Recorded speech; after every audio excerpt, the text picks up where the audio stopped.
Ya estamos listos con nuestro segmento de este día, Por tu Salud, con la doctora Edna Sevilla, para platicar sobre diferentes temas, pero precisamente en esta ocasión vamos a platicar sobre el asma en los niños. Antes de platicar con la doctora, vamos a ver a continuación de qué se trata el tema de este día.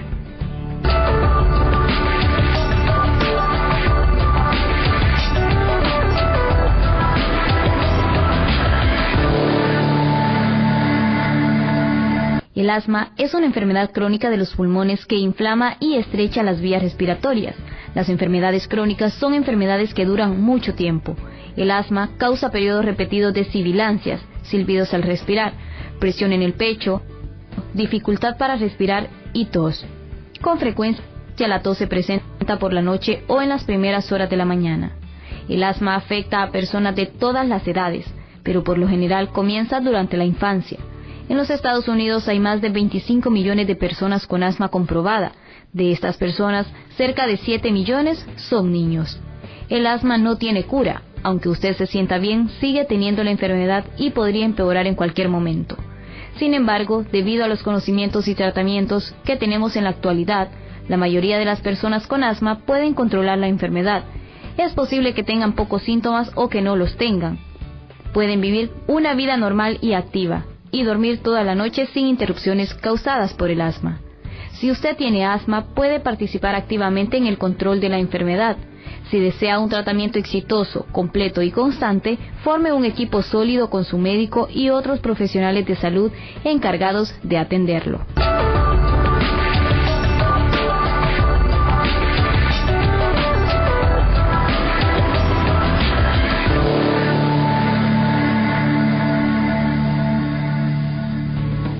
Para despejar todas sus dudas ya está con nosotros la pediatra Edna Sevilla. Ella va a estar, por supuesto, dándole respuesta a todas sus consultas. Desde ya tenemos habilitadas las líneas telefónicas en nuestro estudio para que usted marque, por supuesto, realice cualquier tipo de duda que usted tenga. Doctora, muchísimas gracias por estar con nosotras. Gracias Miriam por este enfoque, más esta patología que se está dando en estos tiempos de cambios. Decimos cambios de clima, de temperatura, ¿verdad? Que se espera que estos climas sean los más altos.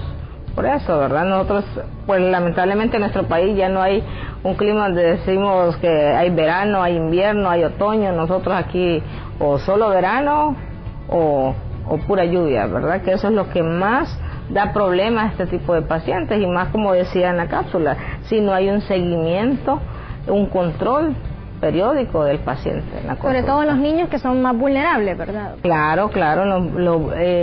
El asma bronquial es una de las enfermedades, es heredada, ¿verdad? Otras, pues puede ser por el ambiente, la gente que trabaja con químicos, que dañan los bronquios, que al final van a tener acceso a este tipo de problemas. Pero sí, los más vulnerables, pues sí, entre más pequeño sea el niño, o sea, el bebé, entre más pequeño tiene los problemas, son de las asmas más difíciles de controlar. Claro que hay episodios, como decía ahí, no se cura, pero sí se controla. Y puede vivir el paciente si los padres usan las terapias adecuadas, las indicaciones como se les dicen, van a salir bien. Y puede tenerse bien controlada, ¿verdad? Claro. Porque en lo personal yo soy una paciente con asma, muy controlada, porque no me pegan esos episodios, esos cuadros, de crisis, esas crisis seguidas. Es como dicen, el asma es una enfermedad, como decir, que es como un pez fuera del agua. Lo mismo pasa con esta enfermedad.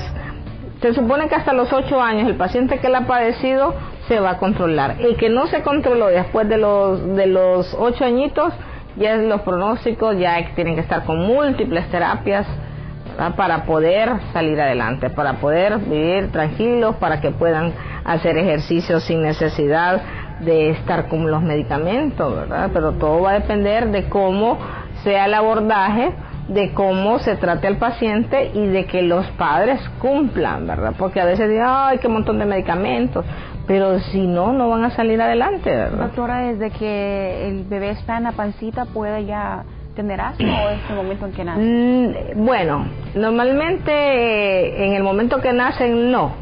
Puede ser que al inicio debuten con una neumonía neonatal, una neumonía connatal. Hay factores de riesgo, por ejemplo la prematurez, los niños que han sido sometidos a ventilación mecánica, que estuvieron mucho tiempo ventilados.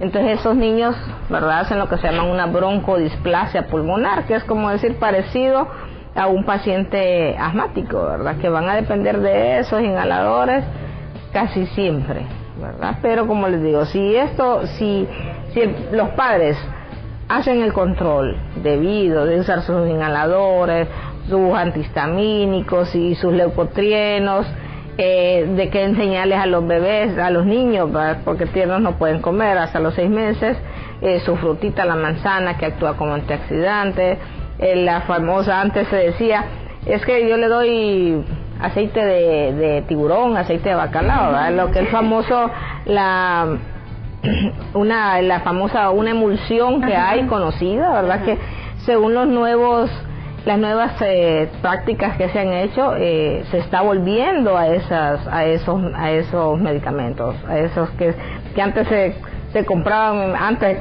yo me recuerdo de una muchacha que así tenía el bote, ¿verdad?, que lo compraban en el mercado, puro aceite de tiburón, de bacalao, le decía, pero hoy ya tiene razón de ser. ¿Por qué? Sí. Actúan como antioxidantes. Es efectivo, entonces. Ayuda el mantenimiento, su manzanita diaria, todos los niños actúan como antioxidantes. Entonces, ¿cómo prevenirlo, doctora? Ok, ¿cómo prevenirlos? Bueno, si un paciente, ¿qué es lo que pasa comúnmente con los padres? ¿Solo los escuchan toser? A nebulizar, ¿verdad? Nosotros tenemos que escucharlo, ¿verdad? Porque que mire, doctora, o antes ya más la llamada, hoy solo puro WhatsApp, y entonces no todas las toses son iguales. Hay toses que son producidas por un simple catarro, si tiene un goteo postnasal, una sinusitis. Esas son las patologías que van a complicar a un asmático, ¿verdad? El no tratarse lo que es la vía aérea alta, como la sinusitis, una rinitis, el reflujo, ¿verdad? Si no tratamos un reflujo, el paciente va a estar siempre tose. Entonces siempre hay que ocultar al paciente. Entonces la gente, ¿qué es lo que hace? Va a las instituciones públicas o van a una clínica que solo nebulizaron y ya se mejoró, pero el niño sigue con el cansancio. Entonces creen que es puras nebulizaciones va a salir el paciente, y no es así, ¿verdad? Entonces se nebuliza, sí, después va con sus tratamientos, sus 2 inhaladores, el famoso salbutamol, su famosa beclometasona, que claro, hoy en actualidad hay medicamentos que son un poco más caros, pero antes que económicamente no se pueda tener el factor económico para comprar lo que es un Flixotide, un salmeterol, entonces hay opciones y hay formas en que puedan hacerse las cosas. Y ahora hay inhaladores que le cuestan 150 lempiras, un salbutamol de 150 lempiras, una beclometasona de 200, pues. Nosotros tenemos en las clínicas y en los hospitales pacientes que los tenemos así controladitos con todos. Han venido, ¿cómo se llama?, brigadas gringas ahorita desde los Estados Unidos, y les enseñan todo lo que nosotros les estamos dando, ¿verdad? Entonces nos causa a nosotros, pues, de que el paciente dice, mire, y son hondureños los pediatras que me lo están atendiendo, o sea, pacientes bien controlados, porque la gente, aunque venga de allá de Santa Bárbara, cumplen, y son pacientes que los llevamos, los tenemos, un grupo de pacientes controlados, que no caen en crisis, vienen estos cambios de clima, y los niños están bien. Tienen con su salud muy estable. Claro que sí. Por ejemplo, ahorita anda estas famosas toses y gripes en este momento, ¿verdad? Si yo le doy trato al niño, pero tú de tía o de mamá andan igual, tosen enfrente del paciente, definitivamente, aunque se le dé lo que se lo dé, no va a haber una mejoría. Sí, y de ahí van a empezar sus bronquios otra vez a dar el problema. Bien, tenemos habilitadas las líneas telefónicas en nuestro estudio. En este momento están apareciendo al pie de su pantalla para que aproveche este espacio que la doctora va a estar con nosotros despejando muchas dudas. Es el momento, Mónica, porque nos gusta estos segmentos de salud, que la gente de repente no tiene, ¿verdad?, recursos económicos para poder asistir a un centro privado y hacer una consulta. Este es el momento para que usted aproveche y llame, porque las llamadas son totalmente gratis, por supuesto. Así es, está al alcance de una llamada que usted pueda despejar cualquier duda o pueda realizar una consulta a la doctora Edna Sevilla día sobre ese tema que estamos tratando, el asma, que es un tema bastante común, ¿verdad, doctora? Hay índices altos de asma, sobre todo en estos climas que tenemos que son un poco tropicales. Sí, digamos, nuestros pacientes, hay bastante lo que son los niños asmáticos, bastante consulta, ¿verdad? Los pacientes, como les dije yo, estas son enfermedades heredadas y que de repente alguno de nuestros hijos la va a padecer en algún momento.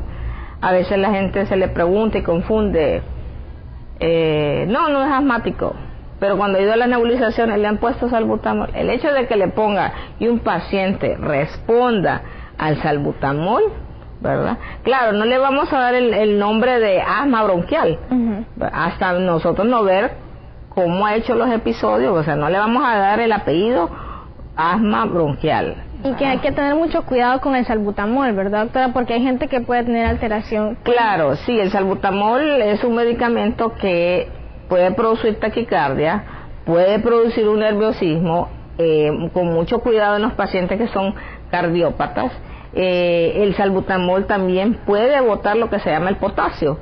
El potasio es un complemento de la sangre, ¿verdad? De los electrolitos básicos, que si nosotros pues abusamos de las dosis inadecuadas, entonces van a producir hasta que el potasio se barra, se bote, y problemas cardíacos también, acompañados de el abuso o de la dosis inadecuada del salbutamol. Tenemos una llamada, doctora, adelante, buenas tardes, ¿cuál es su consulta?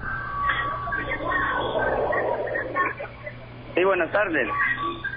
Sí, ¿cuál es su consulta? Yo quisiera preguntarle acerca de que cuando un paciente está en crisis, el prelone no es muy dañino. Mire, es un esteroide. Sin el esteroide el paciente definitivamente no va a salir. Pero si está en crisis, si un paciente está en crisis quiere decir que está cansado, que su tórax, su abdomen empieza, respira más de lo normal. Nosotros sabemos cuál es la frecuencia normal de un niño recién nacido, de un lactante, de un paciente pediátrico. Los padres deben de tener como alerta que cuando aquel paciente empieza, que se le miran los huesitos, las costillitas, que respira, que el abdomen, que las alitas de la nariz, eso se llama aleteo nasal, empieza, no va a esperar a estar en la casa a nebulizarlo él, porque el doctor hace 6 meses me dio y esto me dijo que era mejor, vaya o a su privada o al seguro o a la emergencia del Catarino, ¿verdad? Porque si un paciente está con asma bronquial, que si está en crisis, ese paciente puede entrar en falla ventilatoria y caer con intubación. El prelone sí se usa como seguimiento cuando el paciente ha salido de la crisis, que estuvo con póngale la hidrocortisona o la metilprednisolona, ¿verdad? Pero si usted llega a la consulta y yo le digo, mire, no, vamos a darle porque no va a salir sin el esteroide, el paciente definitivamente no va a salir. Los esteroides, el problema son los efectos adversos. Si ustedes abusan, la gente normalmente no, pero cada vez que le doy prelone, el niño tranquilo, el niño cede, sí va a ceder, pero el daño que le va a producir al riñón, el daño que le va a producir a las hormonas suprarrenales, el daño que va a producir a la hipófisis son otros daños. De ahí los niños se van a hacer obesos, velludos, con joroba aquí en la espalda. Entonces, no debe de abusar más de 7 días del medicamento. Se usa, o sea, no todas las veces que el niño le va a toser usted va a necesitar eso. A veces solo con simples los inhaladores que lleve de clometasona, su salbutamol lo va a sacar. Pero claro, sale de la crisis el paciente, luego unos 5 días con sus nebulizaciones. ¿Qué debe de evitar, doctora? Una persona que es asmática, ¿qué es lo que no debe de hacer? Bueno, ¿qué es lo que no debe hacer? Bueno, los factores, si son factores ambientales, el tabaquismo, el humo, ¿verdad? A veces los papás dicen, no, si yo fumo, pero es afuera. No, el tabaco tarda 6 meses en que desaparezca de nuestras manos y de nuestro pelo. Entonces, esos son factores. De repente dicen, no, pues si no se me siente, pero el asmático sí lo siente. El asmático, y yo le hago broma a mis pacientes, que cuando me llegan, va a llover. Entonces, porque ellos son los que nos dan a nosotros la pauta, y ha sido así. se han ido de mi clínica y al rato la tormentona, ¿verdad? Los pacientes que han salido, porque el asmático, bueno, tú has de saber, siente, ¿verdad? Empieza a chis, o a toser. La tos es más por la noche. Y también que el asmático es bastante vulnerable a las enfermedades respiratorias. Pues claro. Yo tengo un chiste que, por ejemplo, allá viene la gripe y yo ya la tengo. Entonces, me imagino que es por ese mismo factor. Claro. Han de tener factores, es lo mismo, asmáticos, riníticos, todos andan en el mismo factor de herencia. Pero de repente no te han tratado como debe ser, ¿verdad? Porque hay, como ya hablamos solo de dos, un alimento y un medicamento que lo puedes tomar. Y los leucotrienos, ¿verdad? Que es una pastillita que se toma por las noches, por 1 año, y los pacientes van a estar tranquilos. Sí se puede usar el Prelone, claro, hay otras marcas que son más accesibles, pero no puede estar usted abusando solo el Prelone. Cada vez que el niño le tosa, en 1 mes solo una vez la puede usar. No puede usar. Sí que se le dio 5 o 7 días y a los 15 no puede estar usando eso, porque si no, sus riñoncitos van a pagar los patos del uso del Prelone. Exactamente. Tenemos habilitadas nuestras líneas telefónicas para que usted continúe llamando, haciendo sus consultas a la doctora Edna Sevilla. Todavía tenemos tiempo para que usted llame y pueda hacer cualquier tipo de consulta a la doctora. El tema es el asma, pero obviamente tenemos a la pediatra aquí que, bueno, vamos a aprovecharla para hacer cualquier tipo de consulta que usted quiera realizar. Habilitadas las líneas telefónicas en San Pedro Sula y, por supuesto, en Tegucigalpa. Aproveche, marque los números telefónicos para que usted desde ya haga su consulta. Tenemos una llamada. Buenas tardes, le escuchamos. Aló, buenas tardes. Buenas tardes, ¿cuál es su consulta? Sí, quería decirle que tengo una niña que me parece bastante de mucosidad en la nariz, pero sin nada en la garganta, solamente en la nariz. Bueno, casi siempre que pasa eso estamos hablando de los factores de herencia. Siempre esos son rinitis, ¿verdad? El paciente que empieza o está moqueando, a veces hay que ver la garganta, con solo deprimir la garganta nosotros vemos si el moquito, por ejemplo, cae detrás de lo que es la orofaringe, se va a ver la mucosidad, eso ya se llama, unos le pueden poner goteo postnasal o es una sinusitis. Para eso hay que hacer pues su radiografía de senos paranasales, una de senos paranasales y una lateral de cuello, ¿verdad? Para ver cómo están las adenoides. Si es una niña que ronca, ¿verdad? Probablemente son las adenoides que están agrandadas, que están hipertrofiadas. Pero para todo esto hay inhaladores nasales, ¿verdad? Que van a tapar. Pero si es aquel paciente que está perenne con esa rinorrea, sacando moquito todos los días, y este paciente es un paciente rinítico, que igual es el mismo manejo de los medicamentos que se dan en los asmáticos, ¿verdad? Eso es lo mismo, pero a la niña tienen que hacerle, al niño su control radiológico, su radiografía, para ver que no sea una sinusitis que esté, ¿verdad? Porque hay gente que dice, ay, pero es que yo solo con moco paso sacando moco y aquella mucosidad y de dónde la saco es por eso mismo que son rinitis. A veces hay patologías como los reflujos que influyen para que esto se esté desencadenando. Entonces, si nosotros no tratamos ese reflujo, ¿verdad? Por lo menos en mi experiencia, si yo no trato ese reflujo, el paciente va a estar con esa rinorrea. Claro, hay que hacer exámenes de alergia, ¿verdad? Hay exámenes de alergia que sí son caros, porque sí son caritos, pero ahí usted va a saber qué factores le están predisponiendo, ¿verdad? Hay pruebas de alergia que le dicen si es alérgico a lo que pase una cucarachita por ahí, hasta el baigón o lo que sea, aerosoles, ¿verdad? Ahí le dicen, hay pruebas, ya hay laboratorios que te dicen todo, que si es alérgico a la cebolla, al frijol, al pelo del ratón, del perro, a las plumas de las aves, del oro, ahí le dice. Sí, anda como unos 10.000 lempiras el examen, ¿verdad? Hay un laboratorio aquí que lo hace en San Pedro Sula y es muy fidedigno, ¿verdad? Entonces ahí usted va a quitar los factores que le van a predisponer, si es alérgico a las fresas, que si es alérgico al cacahuate, al chocolate, para no consumirlo, ¿verdad? Alimentos para no consumirlos. Y hay medicamentos que sí se pueden dar, pero tampoco podemos abusar por 2-3 años permanente, ¿verdad? Con las loratadinas o un antihistamínico, ¿verdad? Tenemos llamada, buenas tardes, adelante.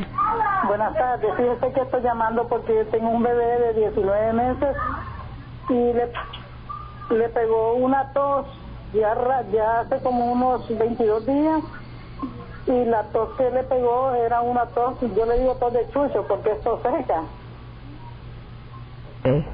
Bueno, mire, normalmente cuando dicen esas famosas tos de chucho, tos de chucho, casi siempre es que hay una laringitis, es la laringe la que se inflama, ¿verdad? Entonces ahí va a empezar el paciente, o es es la famosa tos de chucho, porque así se dice, es una tos perruna, en la literatura se lo dice, pero casi siempre son laringitis provocadas. Probablemente empezó con esa gripe, lo complicó, y si lo complicó empieza la laringe, se inflama, y empieza a toser en mucho tiempo. Ahorita han dado pero me le volvió a pegar otra vez, y la doctora me le receta una semana de nebulización. Ajá. Y se curó. De ahí ahorita me volvió a recetar 5 días de nebulización, y le volví a nebulizar otra vez porque lo volví a llevar. ¿Y con qué se lo nebuliza? ¿Qué usa para nebulizarlo? Salbutamol y agua destilada. Ok, entonces mire, si es una tos perruna, como decimos, a tos de chucho, por eso estamos hablando, no todas las toses van a responder al salbutamol. O sea, no es salbutamol el que el niño necesita. Puede usar el Atroven, hay un medicamento que se llama la budesonida o el famoso Pulmicor, que yo, por ejemplo, a la gente que si no puede comprar esa ampolla que le cuesta 100 lempiras, una de dexametasona le cuesta 18 y hace la misma función. Entonces, genérico. Sí, lo que pasa es que esas toses perrunas se nebulizan normalmente con inhaladores, o ya sea el Atroven, con el esteroide inhalado, que es la dexametasona o la budesonida. Y mire, hay un medicamento que se llama epinefrina racémica, que es lo que deberían de nebulizarse estos pacientes, pero no hay en nuestro país, no hay epinefrina racémica.